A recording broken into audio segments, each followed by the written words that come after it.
Hey there, fellow tech enthusiasts.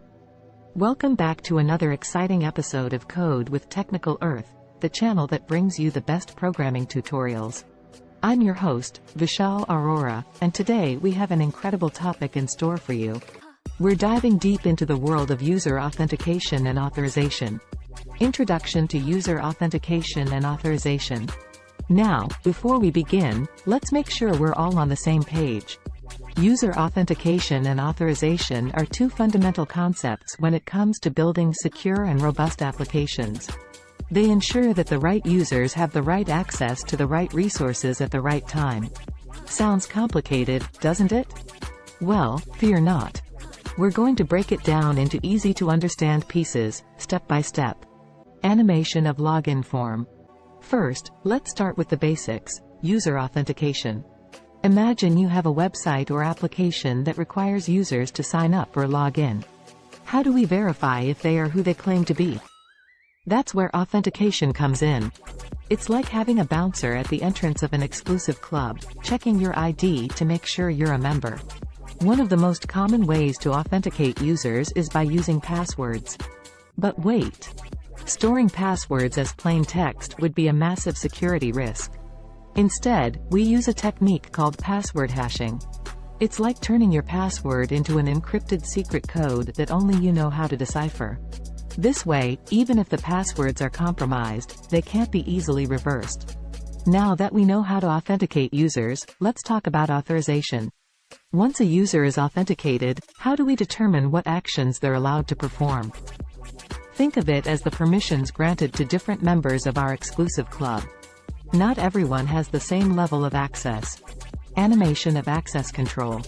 To control access, we can implement various authorization mechanisms. One popular approach is role-based access control, RBAC, where users are assigned specific roles, and each role has a predefined set of permissions. It's like having different levels of VIP passes in our club, granting access to different areas based on the user's role. Animation of multi-factor authentication. Now that we have a solid understanding of authentication and authorization, let's explore additional security measures. Multi-factor authentication, MFA, adds an extra layer of protection by requiring users to provide more than one piece of evidence to prove their identity. It's like having a fingerprint scanner and an access card for our club. This significantly reduces the chances of unauthorized access. Animation of best practices. As responsible developers, it's crucial for us to follow best practices when implementing user authentication and authorization. We'll discuss important topics such as using secure protocols like HTTPS to encrypt communication, avoiding common vulnerabilities like SQL injection and cross-site scripting, and how to securely store sensitive user information, such as passwords and session data. Animation of recap. Phew! We covered a lot today, but don't worry if you're feeling overwhelmed. Remember, programming is all about taking things step by step.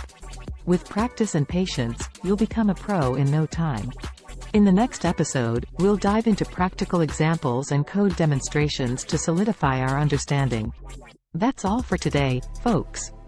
I hope you enjoyed this insightful introduction to user authentication and authorization. If you found this video helpful, don't forget to like and subscribe to our channel for more exciting programming content. Also, feel free to share your thoughts and questions in the comments below. Until next time, keep coding and keep exploring the vast world of technology.